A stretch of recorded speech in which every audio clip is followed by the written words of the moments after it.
Hello, everybody. Welcome to StockTwits Nation. This is, of course, the Daily Rip Live. I am Katie Perry here with Shay Boloor, and we have some special guests, of course. We have Sean Ford, Executive Director, and David Markley of XE. We're here to talk DeFi, stablecoin, and then we're going to get in the headlines. Is our long national trade nightmare over? Maybe. We don't know. Could be. And we got some new CPI data and some new comments from Jensen Wong on quantum, which is a spicy topic if you guys have been watching the show this week. But first, Sean and David, what's up, guys? How are you doing? Sean, I'll start with you. How's your week going so far?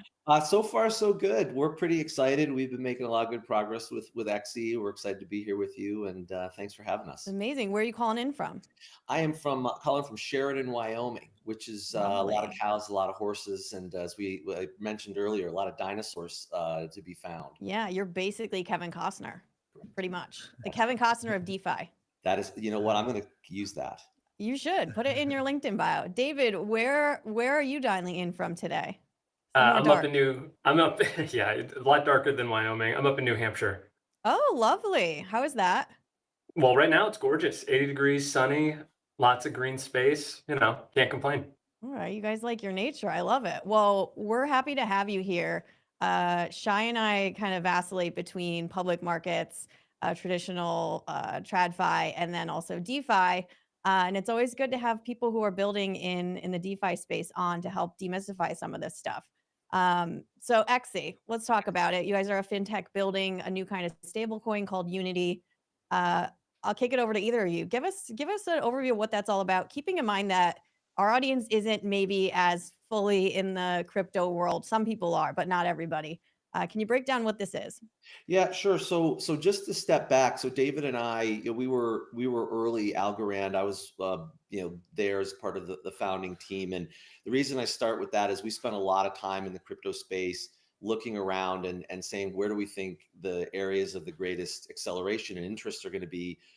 We really gravitated in that time to derivative stable assets, structured products, thinking that really Web3 is going to become the engine of innovation for the next wave of products that come out, rather than just porting over TradFi products and trying to adapt them to Web3.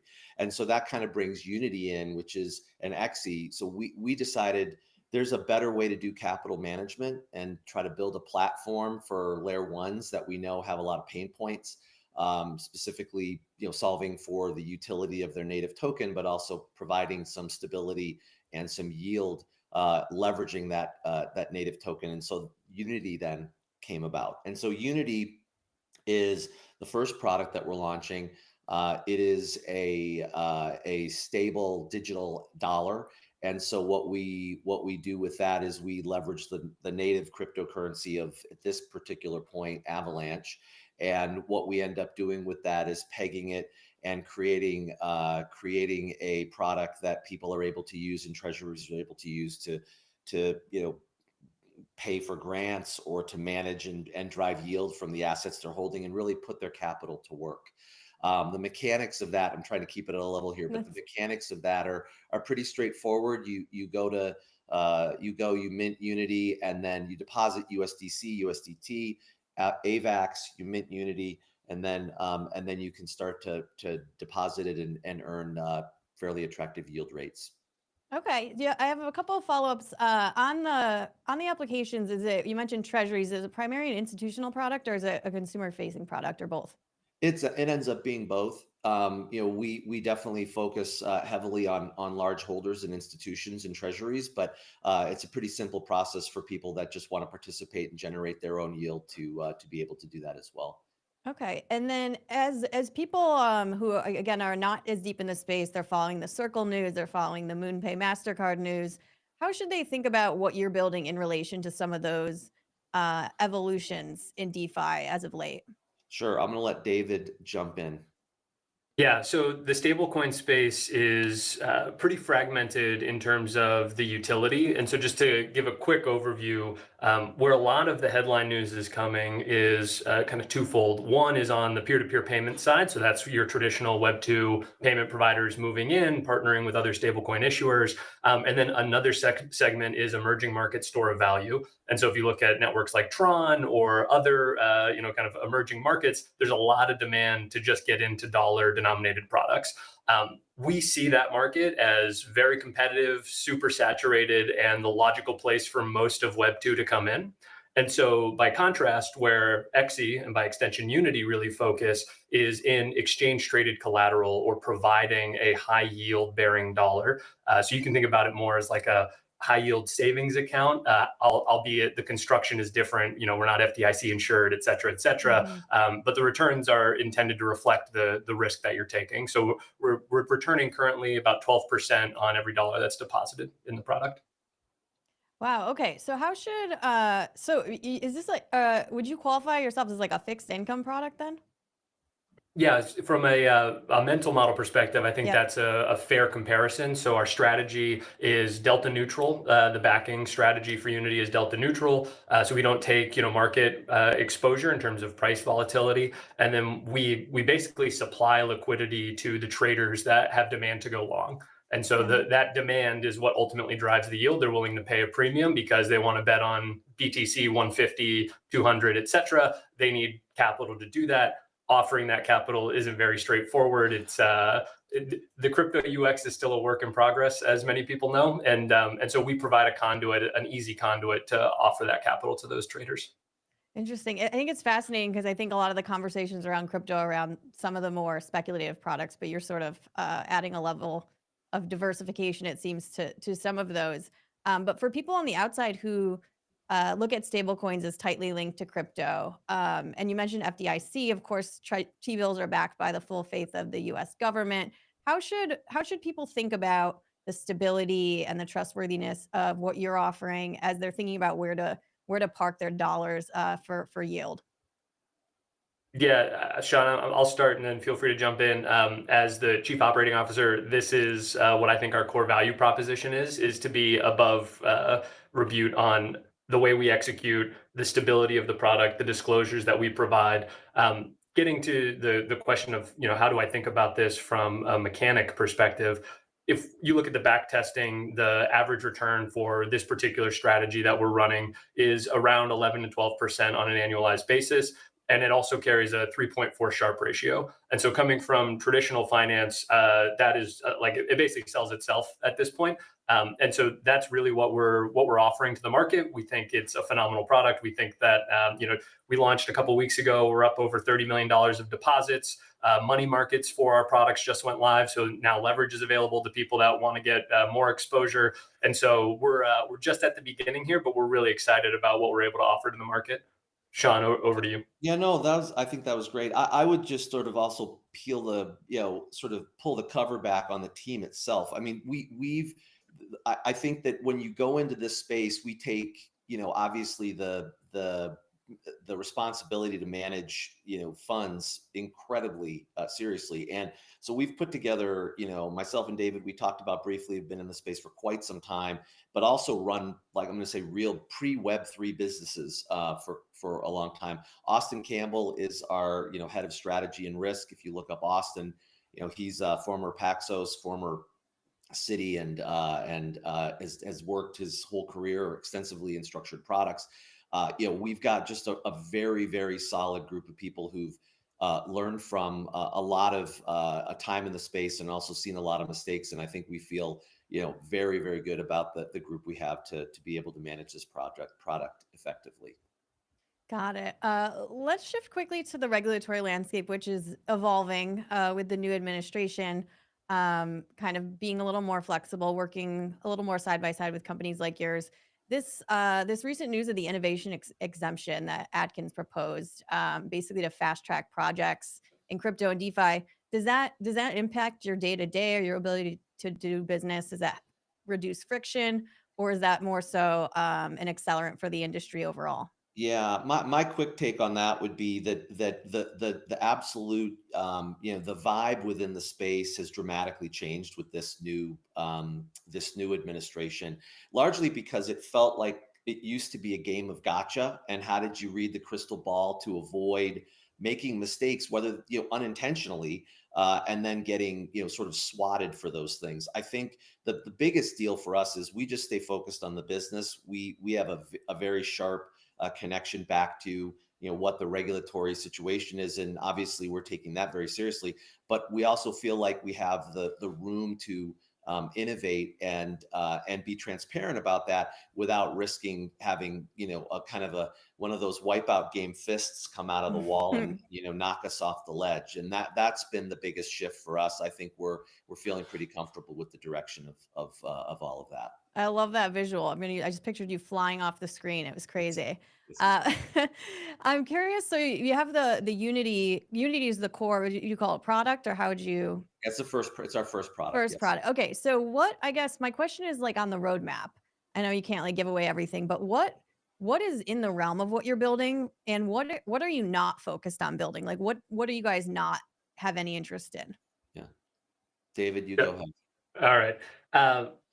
So I love this question, because I think the future is what the whole team gets really excited about, where this product, there's strong demand. It's got a lot of traction. We know there's immediate use, but unlocking access to a whole host of strategies that just currently you can't access in at least a streamlined way. And so thinking about the future here, when we start with Unity, which is our dollar denominated, kind of index, if you will, that opts to track where you want to deploy capital. And then why Unity, which is this particular strategy that we've launched. That's one interesting way of deploying your capital. But there are other ways, such as opposed to getting yield paid in kind, maybe you want to get paid in BTC. And so we can have all of the cash that the core strategy is generating start, buying Bitcoin on a simple moving average. And that way you're not trying to time it, your principal's still protected, and you're getting upside exposure as opposed to just the underlying strategy. So that's just one kind of slight innovation. But when we think about capital management for these layer ones, these foundations and crypto native projects, there's a lot more than just having cash stability products in their arsenal, right? If we think about issuing new tokens and having time locks or having bonding curves associated with that, being able to set price for 30, 60, 90-day illiquidity premiums. If we think about just getting access to more leverage, whether it's their working capital or off of their equity position, their token position on their balance sheet, there's a lot of structured products that basically this space is just starting to create now. And coming back to Sean's earlier point, we think that a lot of the financial innovation is going to start from these Web3 native companies that already have a known track record of issuing these products on chain. And so we want to be their partner in launching those new products, helping them bring them to market, providing them liquidity. And Unity is just the first step. Yeah. David, you mentioned Web3, which is, I feel like everyone was saying they were Web3 like 2 years ago. And then I feel like you're bringing it back. But can you just redefine for us, because it has been out of the vernacular of just like everyday trading culture for a little bit, what Web3 is? How is it the same or different than DeFi? And how do you define it today? Yeah, that's a fair nit. So the way I define Web3 is any company that is blockchain native. Meaning, like if you take Visa as a pure Web2 company, in air quotes, right? And then you think about their migration, their 2.5 step is we've got our traditional payment rails and everything that's off chain. And then we have some connective tissue. Maybe we partner with a Circle, or we issue our own stable coin. And now we've got interplay between our complete off-chain, settlement system and an on-chain, basically capital access. Where by contrast, USDC is a on-chain like native business, right? Their product is first and foremost USDC. Circle issues it across every blockchain. And so I think that's how I think about it in terms of a Web2, Web3 infrastructure. But I'll go back to using DeFi. No, I feel like it's like let's do it. Let's bring it back. Trends come back. And I also feel like it was one of those things that a lot of people who weren't maybe that were saying they were that, which probably really annoyed people like you. Before we let you guys go, I want to get into quickly just the mechanics of access, because you talked about the consumer usage and institutional. Starting with the institutional, who are you competing with, I guess, for like share of portfolio? Would it be like a treasury bill? Would it be another kind of stable coin? Are companies just choosing one and placing it there, or are they kind of diversifying within? Yeah, the answer is diversification. So we think that this market, in terms of putting stable dollars to work, providing liquidity to anybody who's trading assets within crypto, DeFi, Web3, I'll use all three terms that time. That's a increasingly growing market. There are a number of players that are trying to, basically provide the capital, but that market is growing at an unprecedented rate. If you look at a product like Athena, they're at 7 billion of deposits. They largely offer a similar type of product, but we are targeting the long tail of funding. So Athena is really focused on ETH BTC, and we're able to provide capital to the rest of the, kind of top tokens in the rest of crypto. And so, there's a lot of room there. In terms of people that aren't on chain at all, yeah, like a T-bill is I think the best point of comparison where, okay, you're earning 4%. Does that really get you out of bed in the morning? Why don't you do the same thing with a slightly different risk profile and come earn 15? Got it. Okay. And then just real quick on the consumer side, where would people access Unity? Where is it held? How does that work? Is it within a brokerage that they might be using, a Coinbase, somewhere else? Not yet is the short answer. So certainly we have ambitions to get it available everywhere. But today you can go to our website. We have a nice little swap panel that I believe we were showing earlier. So that's the most direct path to onboard. There's a number of distribution partners. Yep. So this is, if you have USDC and a wallet, this is hosted on Avalanche. You can connect.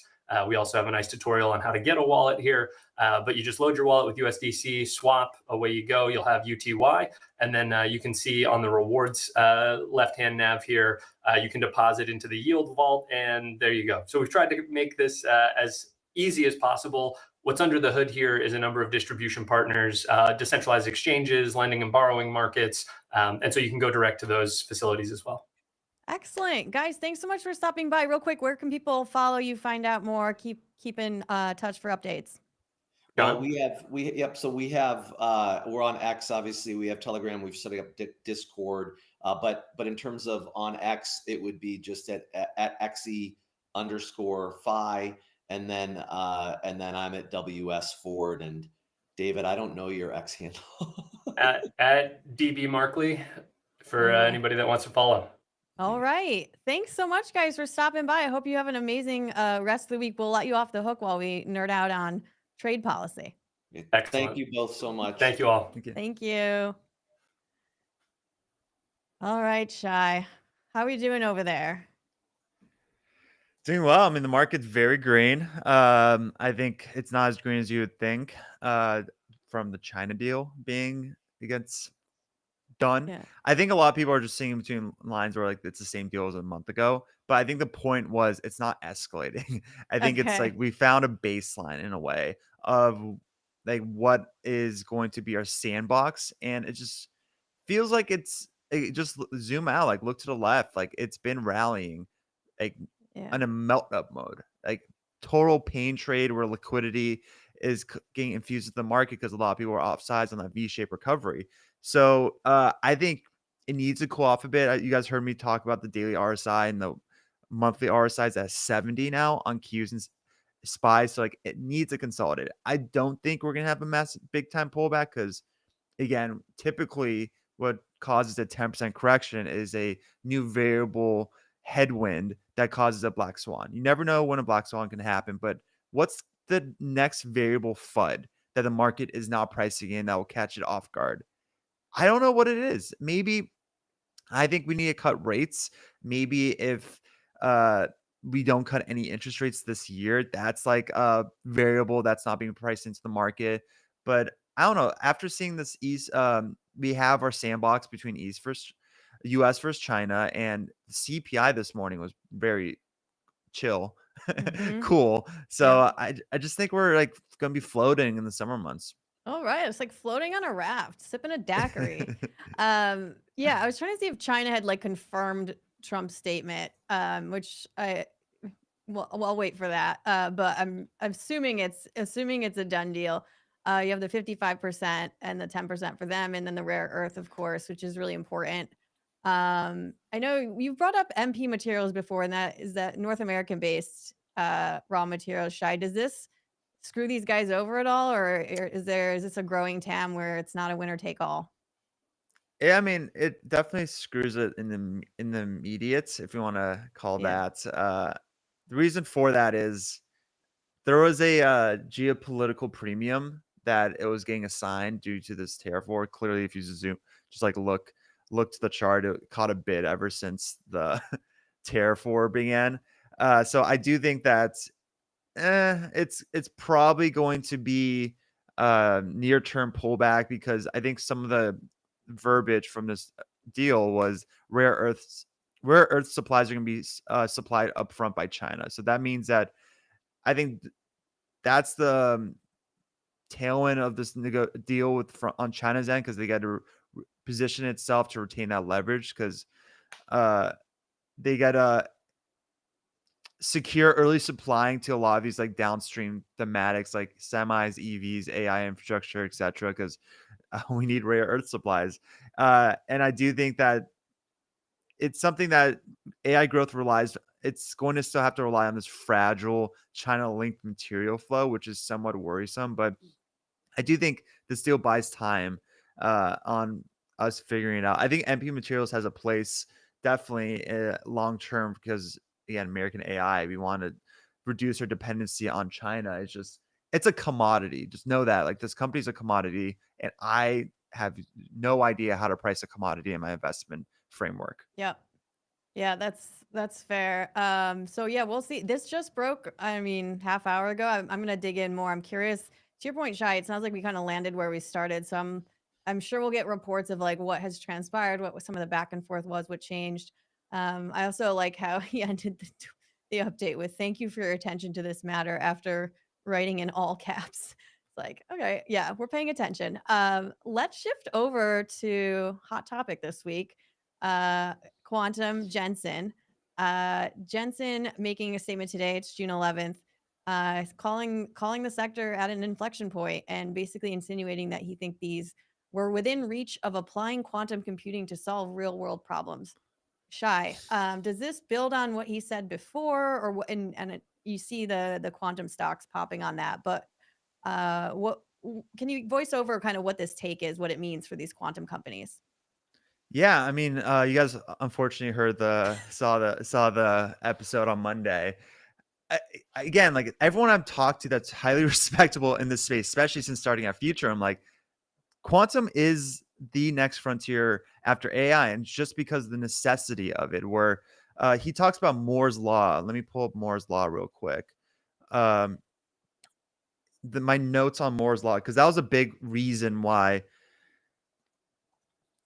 I think quantum is inevitability, because even on the GTC event, also, I hate that it was at 2 a.m. my time, the GC event. It was like, I Oh my, woke up, I could not go Shai. back to sleep. But yeah, I mean, Moore's law is going to be where AI workloads are going to be 10xing, 100xing, and at a certain point, it's going to hit a compute and energy constraint issue. And the Yeah. only way to get past that is through quantum. So yes, there's a debate on if the pure play quantum computing names that are public right now, the Rigettis, the D Waves, etc., like, are they actually going to be valuable in the future? And like, I don't know. That's a great question. I think there's a reason why IonQ is kind of pivoting from hardware to creating this quantum network, but it's the same. If you believe in the grid, you have to believe in the quantum, in my opinion, because both are essentially levers that are being pulled for AI to meet its max potential. And I think the more the metrics that Jensen was mentioning today on Moore's law is about to hit its head. Like, that's why he's like kind of pushing more on quantum.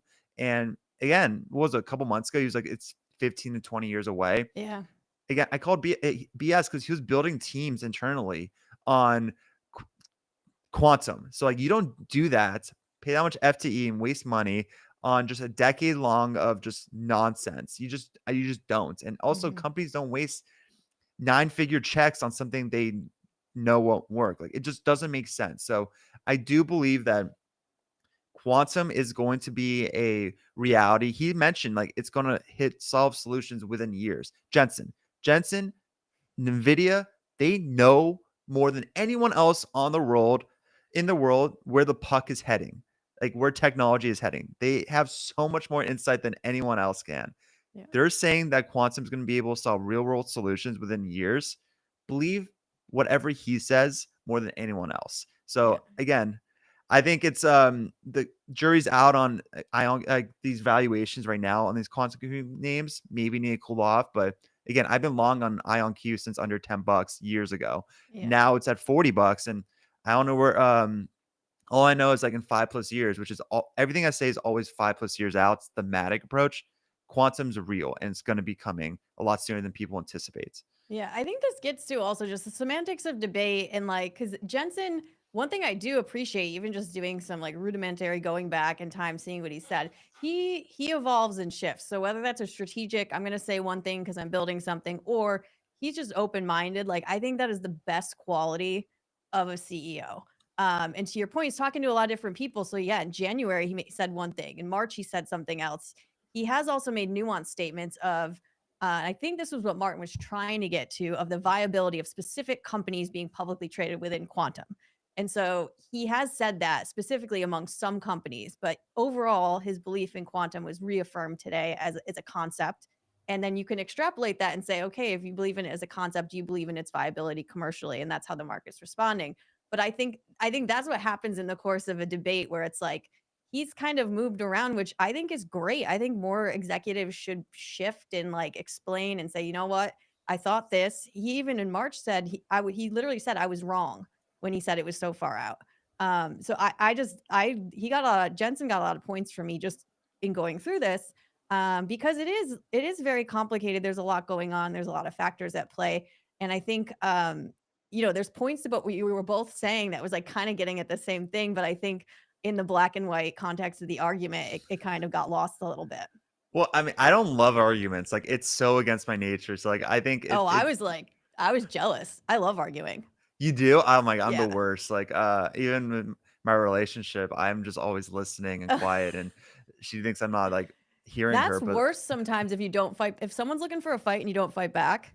It's just not my nature. I'm just like, I don't know. But that's probably why I can't be a lawyer. I was never had a chance to be a lawyer or even a politician. But either way, I mean, like you mentioned, it's really important to be an open-minded CEO, because this is the first. I actually don't know if there's been another time in history where we've had this many super cycles happening at the same time. Like, we have AI, we have quantum, we have electrification, we have space. All of these things are happening at the same time. I don't think it's ever happened in mankind's history on the tech front. So if you're a CEO, you kind of have to stay nimble. You need to make sure your gold standard product is embedded into all these different sector growth themes or super cycles, because they're all happening at once. But you can't box yourself into something, because you'll miss the next leg of something else. And I think Jensen is realizing, I think he knew the whole time. I don't know why he said the comment he did months ago. It didn't make sense to me, because there's clear evidence that there's real world solutions being solved today from quantum. It's not 15, 20 years away. But I love the narrative that now he's getting back to, like, it's within a couple years. And I've always been saying quantum is going to be solving solutions before the end of this decade. And I think maybe not this year, next year, but by 2030, I really do believe it's going to become much more of a narrative. Like, it's AI in 2017. I think where quantum is right now is where AI was in 2017. Yeah, someone in the chat made it. They called Jensen a strategic chameleon, which I think is a good description. That's a great comment. Yeah. Right? Yeah. Thank you, Mobius stripper. We love our stripper community here on this show. Power to you. Yeah, I think it does get to like just like the tenor of conversation. Now, even in politics where things are changing, you can't not say anything, because then you're boring. As a CEO now, you have to have opinions and a perspective and stick your neck out. That's how people trust you and believe in you. You can't just be wishy-washy. On the other hand, the public is very unforgiving of people who turn around and say, actually, you know what, I was wrong then about this, and I'm evolving this, or actually you were right on that. And so it's very tricky now for CEOs to kind of make bold statements, knowing that if it doesn't completely line up, there's going to be a receipt down the line, and someone's going to say, oh wait, but you said this. And I think like it's a lesson, like we can all get better about being like, yeah, I did say that, and then I learned this, and now I think this. Yeah, I mean, I think Apple kind of did that a little. Or last year, they just over promised on Apple Intelligence. And now they're just reverting back. I think we're in a world where what you say is held into permanence in a way because people always reference it. Mhm. But again, if you're investing in these early sector growth themes, like the only thing you can do is put weight behind management and believe in the leadership of the companies you're investing, because that's the most you can do, because they're all story stocks at the end of the day. There's no real proof right now. Like, you can tell me all the technical limitations of quantum today. Fine, great. That's, in my opinion, that's very low-hanging fruits as a thematic investor. But dictating your behavior or decision making on today's reality will miss the potential of what the world is turning into. And that's a bigger risk than maybe something's inflated a bit right now, but the journey is definitely going to get there from point A to point B. Yeah. Another story that you talk about a lot, Shy, is this Tesla evolution. And I know we had some RoboTaxi news. Looks like we might be 11 days out from the Tesla RoboTaxis. So can you give us an update of what went down in Texas, or what's going down in Texas this week, and what this rollout could look like and mean for Tesla? So if you're a Tesla shareholder, I mean, wow, what a past couple 1 week. I want to say it's been not even a week. It's been a week. So I think it's been a whirlwind of like ups down, but I can't overstate how big yesterday was, because that was a moment, almost a decade in the making, and one that landed at a time that was really, really important for shareholders who are losing faith in being a Tesla shareholder. The reason I say that is because, yeah, sure, yesterday it felt very markety. It felt very like, oh, it's like they made a turn, but it was just more than that, because it was proof that RoboTaxi is now officially past the prototype phase. It isn't just in a closed demo. It isn't just in some beta user that's just like around the wheel and like manipulating it. It was a Tesla operating fully driverless under its own vision-based AI with no lidar, and no fallback human behind the glass. Like, it was important for the market, investors, to see that, because it's always just been an idea, a prototype. And what we witnessed yesterday wasn't just a driverless car turning left. It really was a line being crossed, because it was the first tangible proof that Tesla's end-to-end autonomy has breached the wall from simulation to reality. And that's a big deal, because now the first domino has fallen, and now they can build from there. Because before it was like, it was an idea, it could be a dud, and you just don't know. I think we're past that point now. So I think this is really exciting as a Tesla shareholder, because they're the only ones positioned to drive both the hardware and software components of autonomy at a global scale. And if they solve it, it's going to be nobody knows the ceiling on this at all. But also be cautious on today's reality on what it means on a fundamental basis, because like, it's a $1 trillion company, 2% operating margins. This is purely an AI software name now. I don't know if we're going to get any kind of fundamental flow through from this until a year or so from now. That's the danger. But the market's a forward-looking mechanism. Nobody knows how forward-looking. So if it's something like solving the physical AI, they might be catching a bit way ahead of when we get any kind of fundamentals. But yeah, I mean, it was a great day. Great day. You mentioned the LiDAR technology. So does Tesla use the LiDAR technology, or is that other autonomous that uses it? So I saw you tweet about other Ouster. Yeah, Ouster is interesting. Ouster They're up actually 16%. You would think that's counterintuitive if Tesla's coming to market, right? Or no? Well, no, Ouster is up 16% on something completely separate. Okay. I think it was a DoD deal. Let me pull it up.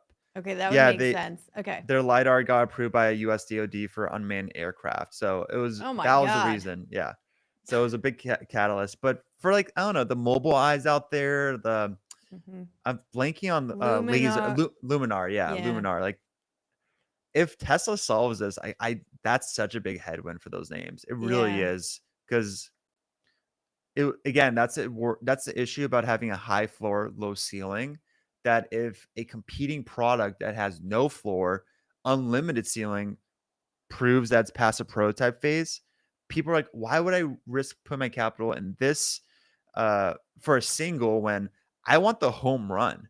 And that's like always a worry. And yeah, I think Waymo is going to do a great job. I think Waymo is going to have a duopoly with Tesla. I think Uber will be just fine being that network play on for all the partnerships, because guess what? Like Nvidia is going to accelerate a lot of OEMs on self-driving. Like they're going to. So Uber's perfectly positioned to be a picks and shovels play. I just don't know what their pricing power is going to be if Tesla really truly hits scale on RoboTaxi. Nobody really knows, and that's going to be the narrative. And if you're a Google shareholder, you know how long it takes to shake a narrative. Like search, AI is going to cannibalize search. You're right. Nobody knows how much, 90 to 80%. That might be the only difference. But either way, they cannot shake that narrative down, and they're getting penalized by being trading at under 20 times earnings. Yeah. I want to go back to Google in a sec, but it is funny what you said, the Tesla shareholder journey. It feels like it's been months, but you had the black eye. I'm like looking at my notes. You had the black eye, and then the kind of public fallout and like the Epstein Island stuff. Then you had the RoboTaxi stuff, and now they're making up. It's so cute. They're like publicly apologizing. Like we're gonna get some like photos of them like walking in the park, maybe. But this is like in the span of days. I think it's so indicative of like you think you know what's going on a given day, and it can completely change. But do you think that relationship is repaired, or part of it was maybe to like smooth some of this out as they get ready for this very important RoboTaxi moment?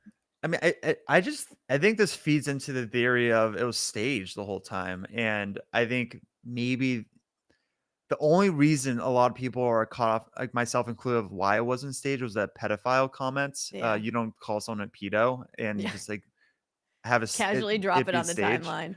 But maybe like I don't know, they're playing 4D, and that was like this will push it over to sell it type of thing. But I don't think I don't know. Trump's ego is way too big for that to be even that Or statement like to be in the was ether. an act, but like Elon didn't get the memo not to take it that far, and they were like, "Dude, why'd you say that?" Like, Totally. but That could now be the he's like, case. just kidding. It's like you said it, man. You can't just like take that back. I know, but I will say, like, when you make your first bill, your personality changes. You turn Oh, sure. your ego matters so much. I can't imagine being the richest man on earth and to apologize. That must have been really difficult. Like, well, really that's difficult. my brain went to like, okay, what is Trump got on this guy? Like, I don't know. He's like crawling it back. But I think it's like kind of almost relatable. It's like we've all been in an argument where we say something and we're like, ooh, that cut to the core a little bit. That's why I listen. I don't argue back. Yeah, I hate same. that. That's what I do. I step in it, then I have to undo everything. So we'll continue to see. Maybe they'll follow. I don't know if they unfollowed, unblocked. It's cute. We've all been there, you know. They were in no contact. Now they're out of no contact, working on the relationship. Let's go back to Google, because I think this search thing we've talked about a bit. We've talked about them being like a kind of getting hated on in an aggressive way that maybe isn't indicative of like the other parts of their business outside of search. You talk about the cloud. Do you think, what is it going to take for that narrative to shift with Google, where they really make people believe that they have a growing business outside of search? Unfortunately, it's going to just be time. Time has to do its trick, and that's where opportunity costs comes to play. Because I think Google's doing an incredible job on capitalizing on the AI theme, but nobody knows how bad their profit center, which is their search business, is going to get cannibalized. That's the worry. Where yes, the consumer side of their business is softening. Search is getting cannibalized by AI. YouTube is not doing as great as they used to, but their infrastructure side is hardening, where cybersecurity, the cloud, they just had an announcement with OpenAI yesterday on the cloud. So like, I think it's not going to happen this year. It's probably not going to even happen next year. Like, I think once AI hits like not maturity, but like AI hits the third or fourth inning, that's when, or AI hits the second round of the batting order, so like the fourth or fifth inning, that's when you're like, okay, it's kind of finding a floor. We're not seeing the demise as much.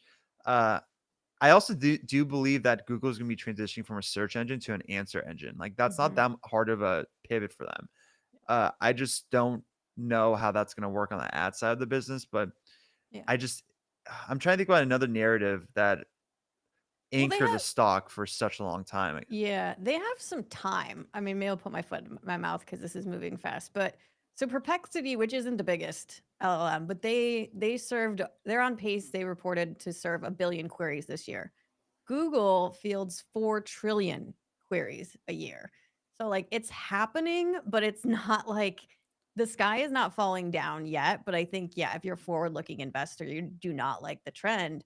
But to your point about like the search discovery answer engine, the marketing world is starting to throw this term around of 0-click searches, which is exactly what you're describing of answer engine. So I think if they could almost latch onto that as a brand and keep search in there, and then it's like, okay, 0-click searches. Google's good at click searches. They're probably pretty good at 0-click searches. That could be a way in, but they do have, we got to like think about like it's an existential crisis down the line and the trend's bad, but like right now the scale is just not there. I will say I have clients, I'm in Google Analytics, and it's like every month doubling the number of inbound traffic hits from the LLMs. So it's definitely like ticking up, but it's still a tiny fraction of the overall traffic is coming from those. Totally. And also like you have to think ecosystem. Like the biggest beneficiaries on agentic AI will be the AI agent enablers. So what ecosystem out there is more relevant to everyday consumers than Google? Maybe Apple, fine, I agree, and Meta, but Google, like Gmail, Google Calendar, um, I'm blanking on a couple. There's definitely a lot more I that people mean, use. Drive, Google Drive, everything. Like photos. just having an AI agent just do stuff for you without you having to like actually do it yourself. It's going to be such a seamless process for them to capitalize on agentic AI. Like having an AI agent to handle your emails, calendar, documents in your Drive, just all handling all those things for Yeah. you. That is the definition of an executive assistant. It's Yeah. going to be your EA. So like they're gonna be just fine. I think it's just whatever the market thinks of it matters more than what the actual business execution is. That happens all the time. Just look Yeah. at Snowflake in 2024, actually. So I think, yeah, it's just one of those They're so interesting names. entrenched. Like I shared a tweet my friend posted yesterday. An absolutely delusional company at this point, significant AI added value. They increased the price of Google Workspace. And like my response was like, what are you going to do? Not use Google Suite? And he was like, exactly. Like, they got you where they want you. So I think that's a valid point on Google. And it's everywhere. They're touching everything we're doing all the time. And they have pricing power. So My I don't know if this is going to go through, but if I was in the Google strategy team, I would try to become a movie studio. I really would, what? because the reason for that is you can buy IP very cheap. Maybe not a movie studio, but be in entertainment, because you can buy IP libraries very cheap right now, because that business economics is not for today's world. Okay. There's no company out there has greater visibility on how the box office performance will do than Google, because they can track Google Analytics, the traffic, what their reactions are from trailer releases, hype videos. See, like there's a lot of underground data that can help you estimate what the opening off box office will be that weekend. Google has all of that in their own stack. So it wouldn't be difficult for them to like have the IP, see what makes sense, what the demand is out there, and kind of have the insider track on being one of these like Kind of like what Netflix entertainment does. companies. Yeah, Netflix, because eyeballs are the new currency right now. Absolutely. And that's why you're seeing Amazon, Apple, Netflix, they're all trying to become these IP players because eyeballs are the new currency. Google, that's not their way. I respect that. Microsoft, it's not their way. They're trying to do that via gaming on Activision. So maybe that's just their alternative version. But Google really hasn't done that yet on the consumer side for entertainment or gaming. I think this would be really interesting, especially when you can buy a Paramount for not that expensive, or even Hmm. Lionsgate. Lionsgate is not doing a great job Yeah. past couple of years. Like that's an interesting lane that I was like, they have an advantage that they can buy on the cheap. I don't think shareholders will like it though. Maybe that's why they won't do it. But either way, like it's something I would entertain.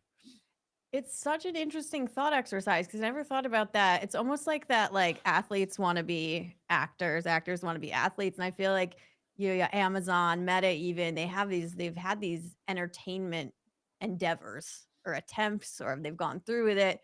Google, I cannot think of one. Like, there's no Google Studios, and like not that I know, we can check that. I don't know, but like I can't recall anything that's even close to like content from them. Yeah. And for a company that big, usually when you get that big, like everyone has a content arm, everyone has the VC arm.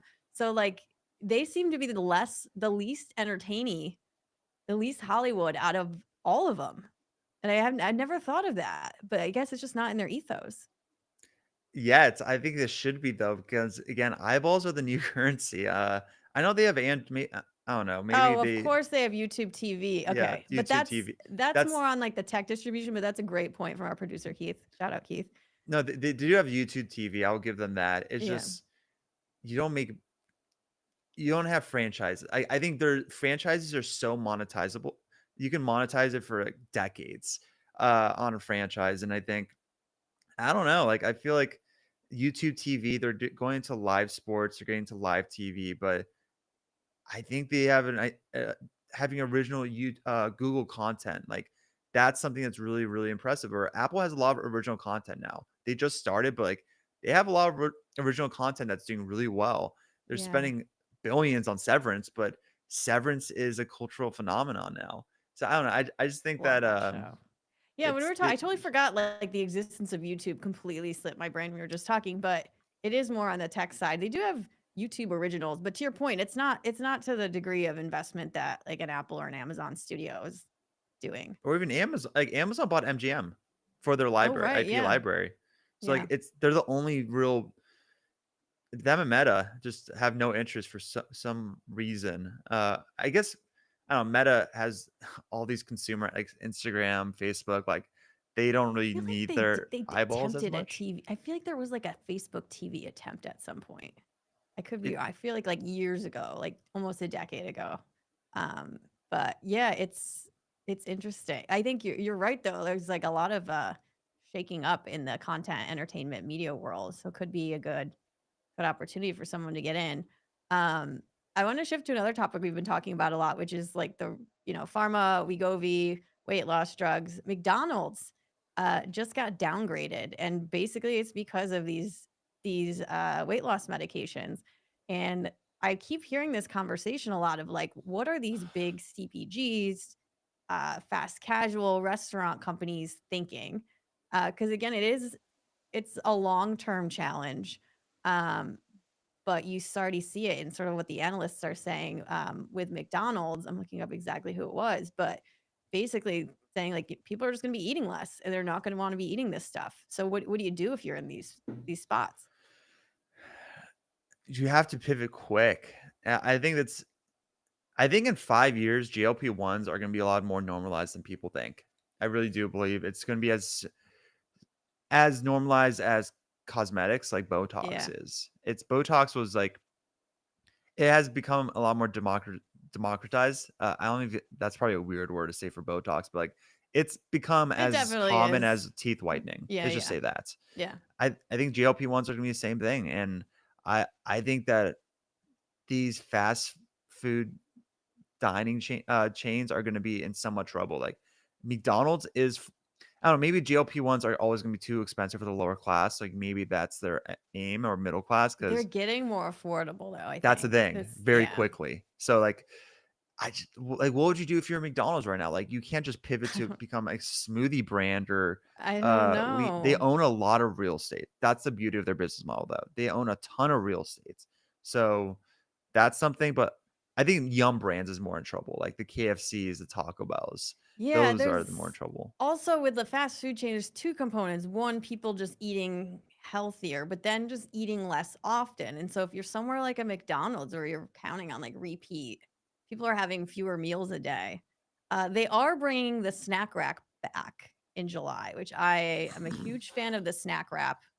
I'm very excited. So that maybe that's their first move, bring the snack wrap back. I don't know. But it is, yeah, I wouldn't want to be like Frito-Lay right now. Yikes. Uh, some other headlines we're seeing today: GM announcing a $4 billion U.S. manufacturing shift. They're going to invest $4 billion into some production from Mexico to U.S. plants in response to tariff pressure. So that having the intended effect. They are going to have the Blazer and the Equinox vehicles will be assembled in Tennessee.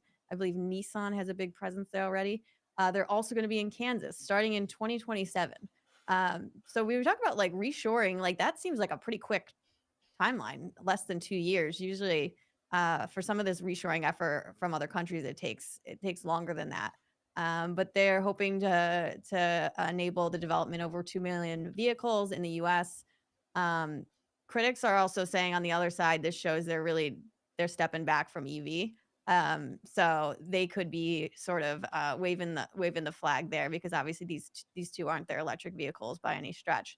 But we keep seeing stories like this where in the pressure of tariffs, people are making moves. As I mentioned, I think yesterday I moderated this panel on supply chain with like CPG and beauty brands, and like a lot of the people there were saying like you gotta you can start planning for the future, but it goes back to the uncertainty and the paralysis that you mentioned, Shy, where it's like you don't want to completely shake up everything immediately, not knowing. But there was the chief economist from Macquarie was there, and he was basically saying like even even the first round of tariffs in 2017, the Biden administration didn't roll those back. They just didn't increase them. And so his belief is like this is here to stay, whether or not it escalates or evolves. But like we're not going back. Is what his point of view was. So I thought that was interesting. But just in the context of these companies making decisions, these are big decisions, multi-year decisions, and the conversation is of course ongoing. Yeah, I mean, again, the environment's moving so fast. Like I actually can't imagine being a decision maker in any of these industries. Like things are just the piece on the board is moving month to month. I don't know. In your conversations, Katie, like did you feel nothing's proud, but the anxiety from all these like decision makers? And like I've never been exposed to like information going left to right as quickly as it is. And Yeah. these decisions that we have to make, they're not just flip of a switch. Like you have to invest time, and then once you implement them, they're there to stay. I can't imagine like making those kind of decisions. Yeah, it's a conversation. It comes up a lot in those circles with like logistics and ops, but also marketing, where you have to kind of make bold decisions now, but people are in like don't get fired mode. You don't want to be the guy or gal that blows everything up, but you also can't be stagnant. And so I think before all this, we were in like more of a risk on environment for like spending advertising money and testing new innovation. And now it's like people will sort of want the safe bet. On the other hand, though, a big part of the conversation we had at the Etc. panel was just talking about how the smart brands understand that like people are going to fail in this environment, and that is a big opportunity for them. So I think some of the really savvy ones are kind of smelling blood in the water, and they're like, if we can get to the next level, whether it's our supply chain or our brand, people are going to falter, and we can pick up that business. So I think it kind of depends on your mindset, but you almost in that chair, you do have to kind of have like gonads a little bit to like have a point of view on what's going to work and stick your neck out, knowing that like if it doesn't, you could get the axe. Yeah, I mean, risk aversion. Let's just say that. Like, I think a lot of people like why stick my neck out? If I play it safe, maybe I'll be. I mean, just do the Apple way, I guess. Just That's like in like SaaS sales, it's always like you either want to sell someone something that gets them promoted, or you want to sell them something that would never get them fired. You don't want to be like anywhere in the middle of that. But speaking of, I did see one of your tweets. And honestly, like I'm not familiar with the lore of Palmer Luckey. Am I saying his name right? Oh my I God. want to get to him If you real guys quick. haven't seen his image, he's so funny. So from my understanding, he's like the Theo Von of defense. Is that like who is this guy? Like, I should know him, but like, give me the like, what is going on? I mean, you guys hear me all the time talking about new age of defense. Like, Anduril is essentially they're autonomous. Like, they are autonomous tech. Like the drones, subs, missiles, sensor towers. Like, they're essentially doing That everything. guy's making drones. That's what I forgot his background's super impressive. Let me see what Yeah, his he made background the was. Oculus, right? Yes, that's what it was. Yes. So It's just funny. He's wearing like a Hawaiian shirt and he's got a soul patch.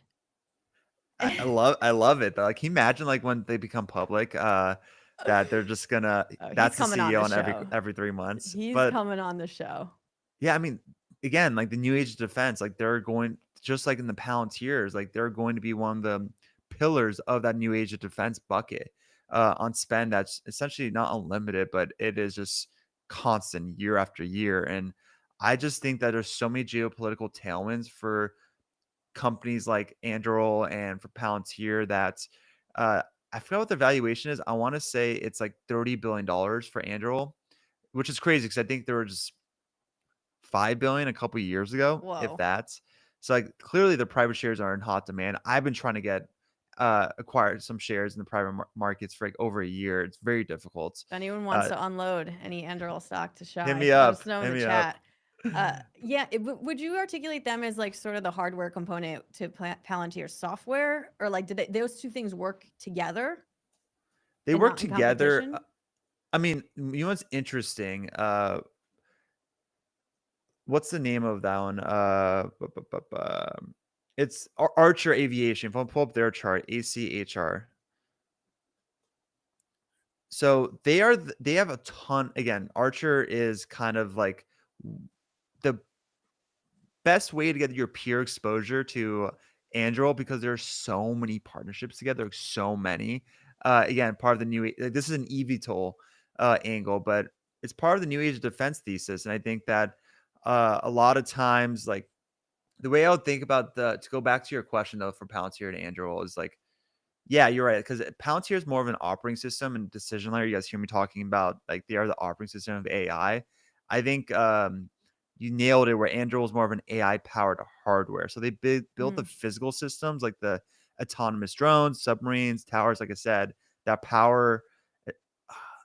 It's powered by their AI software. I want to say it's called Lattice, but that doesn't make sense. I think it might be like Lattice. Oh, Lattice, yeah.